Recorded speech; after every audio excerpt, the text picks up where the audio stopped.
Yes, I have an exam tomorrow. Yes, I need to revise, but instead we're going to go through the top 5 revision methods of all time. At number 5, we have asking ChatGPT to explain it like I'm 5. At number 4, we have pretending you are giving a speech at the UN on the topic.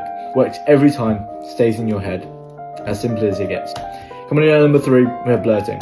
At number 2, we have the Anki flashcards, but the cramming option. Even in normal times, I use the cramming option because it's just better. Just an honourable mention before we get to number 1, it is the 10 minutes of desperate cramming you're doing before an exam because you realise it's going to look real bad on the report card if you get a C. But somehow in every single one of these instances, I've never seen those textbook pages in my life, and I swear we've never learnt it. Hey ho. Number 1, the GOAT, the best revision method of all time.